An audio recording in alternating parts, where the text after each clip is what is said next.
Andrew Cuomo hears the who. On the 15th of January in New York, the state, Andrew Cuomo, the governor, was planning a date. He was Googling the phrase how to find the state's great joys when Andrew Cuomo, the governor, heard a small noise. So Andrew Cuomo stopped Googling. He looked towards the sound. That's funny, thought Andrew Cuomo. There's no one around. Then he heard it again, just a very faint yelp, as if some tiny person were calling for help. I'll help you, said Andrew Cuomo. But who are you and where? He looked and he looked. He could see nothing there, except a small red sphere blowing past through the air. I say, murmured Andrew Cuomo, I've never heard tell of a small red sphere that is able to jeer. So, you know what I think? Why, I think that there must be someone inside of that small red sphere here. Some sort of creature of very small size, too small to be seen by a governor's eyes. It is some poor little person who's shaking with fear that he'll blow in the air. He has no way to steer. I'll just have to save him because, after all, a life is a life, no matter how small. So gently and using the greatest of care, the governor stretched his great big hand through the air, and he lifted the red sphere and carried it over and placed it down safe on a very soft clover. Frump, frumped, said a voice. 'Twas a sour Don Trump who, and old Lindsay of Graham stuffed up his ass, said frump too. Why, that speck is as small as the head of a pin. A virus on that, why, there never has been. Believe me, said Andrew Cuomo, I tell you sincerely.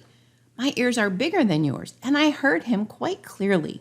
He said there's a germ around, and what's more, quite likely there's 2, even 3, even 4.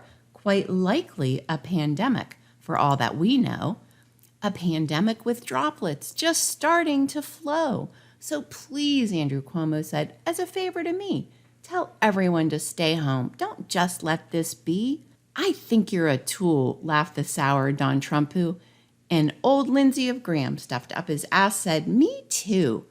You're the biggest lame fool in New York, the state.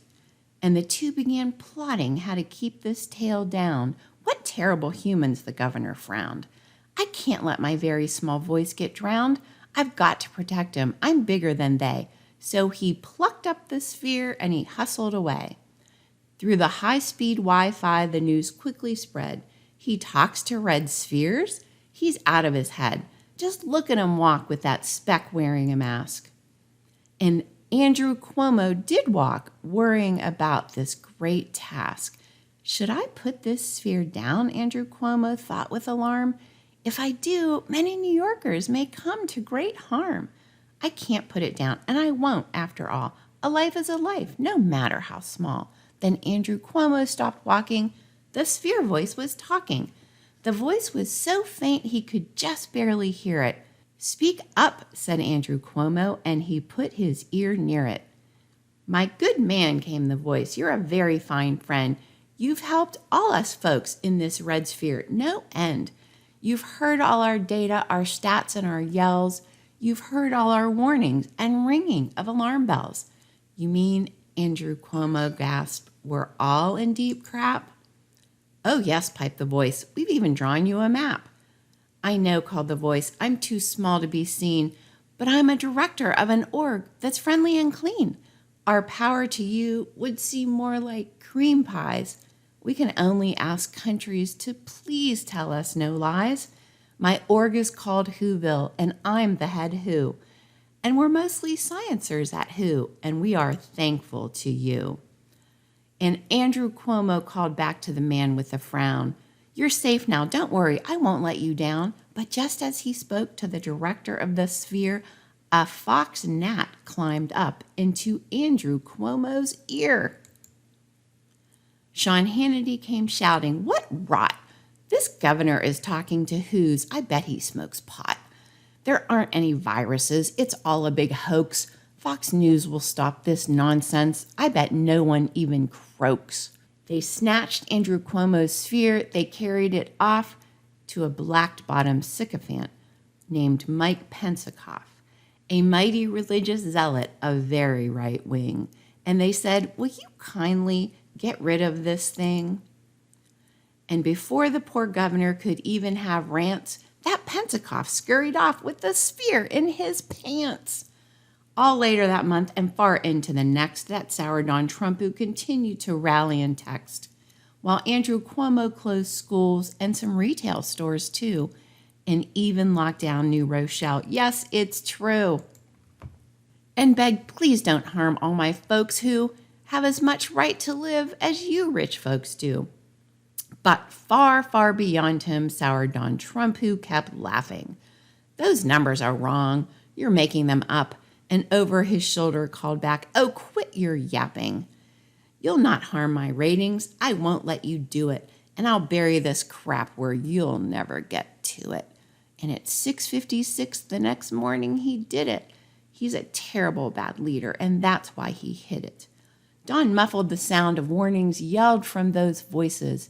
He said, only I should be heard, and only I make the best choices. Block all the Muslims and some flights from China, 6 or 7. Don't let people get tested. Think of my numbers. Good heaven. I'll test them all, cried Andrew Cuomo. I won't let them be dead. I shall help my friends overcome this small sphere of red. And bullet point by bullet point, he made his case very clear. We need 30,000 ventilators. Did you hear? Though day after day, his fists he did pound, that the PPEs he sought for were just not around. And by noon, poor old Andrew Cuomo, more dead than alive, had picked, searched, and piled up only 9,005. Then on through the week, hour after hour, till he found them at last, all based on sheer brain power. My friends, cried the governor, tell me, do tell. Are you safe? Are you sound? Are you whole? Are you well? From down on the sphere came the voice of the director. We really had trouble, much more than we planned for. When that sour Don Trumpu blamed us and funding dropped, we landed so hard that our clocks have all stopped. Our coffers are empty. Our stockpile is smashed. And the economy all blew up when we crashed. So Andrew Cuomo, please, pleaded that voice of the WHO, will you stick by us who while we're taking crap from Trumpu? Of course, Andrew Cuomo answered. Of course I will stick. I'll stick by you smart folks through thin and through thick. Hump, humped a voice. For almost 2 weeks, you've run wild and insisted on chatting with persons about a virus not existed. Such carryings on in our profitable state, we've had quite enough of your communist hate. And I'm here to ramble, snapped sour Don Trumpu, that your silly nonsensical game is all through. And old Lindsay of Graham stuffed up his ass said, me too. With the help of Fox News brothers and dozens of Fox News uncles and Fox News cousins and Fox News in-laws whose help I've engaged, you're going to be mocked and you're going to be caged. And as for your Red Sphere, that we shall boil in a hot steaming kettle of white supremacist nut oil. Boil it, gasped Andrew Cuomo. Oh, that you can't do. It spreads too quickly in white supremacist nut oil. I'll prove it to you. Mr. Director, Andrew Cuomo called. Mr. Director, oh dear, you've got to prove that it really is here. So call a big meeting, get everyone out, make every who holler, make every who shout, make every who scream. If you don't, every who is going to end up in a white supremacist nut stew. And down in the org, the scared little director quick called a big meeting of every social distancing anti-infector. And his people cried loudly. They cried out in fear. We are here. We are here. 6 feet apart. We are here. Andrew Cuomo smiled. That was clear as a bell. That sour Don Trumpu surely heard that very well. All I heard, snapped Don Trumpu, was the praise of my base, who I've worked up into a frenzied craze. I heard no small voices, and you didn't either. And Lindsay of Graham stuffed up his ass, said, yep, me neither. Grab him, he shouted, and silence Fredo, his brother. I'm sick of hearing from both and about their poor mother. Tie the knots tight so he'll never shake loose. then dunk that red sphere in the white supremacist nut juice. Andrew Cuomo fought back with great vigor and vim, but the Fox News gang seemed too many for him. They beat him, they mauled him, they started to haul him into a cage, but he managed to call to the director, "Don't give up, I believe in you all. A life is a life, no matter how small. And those brave New Yorkers will not have to die if you make yourself heard, so come on now and try." The director grabbed a tom-tom. He started to smack it. All over Whoville, they whooped up quite a racket. They rattled off their data. They explained the RO, the death toll, the cases. It's all gonna blow. You'd better keep testing and finding more PPEs. We need far more masks, gowns, gloves, and hurry up, please. They rattled and shook the whole sky, and the director called up through the howling, mad hullabaloo, "Hey, Andrew Cuomo, how's this? Is our sound coming through?" Andrew Cuomo called back, "I can hear you just fine, but Don Trumpu's ears aren't as big as mine. They don't hear a thing. Are you sure all your boys are doing their best? Are they all making noise? Are you sure every who down in Whoville is working? Quick, look through your org. Is there anyone shirking?" Through the org rushed the director from the east to the west, but everyone seemed to be doing his best. Everyone seemed to be testing and tracking, social distancing, and of course always curve flattening. But it wasn't enough, all this ruckus and roar. He had to find someone to help him make more. He raced through his org. He searched floor to floor.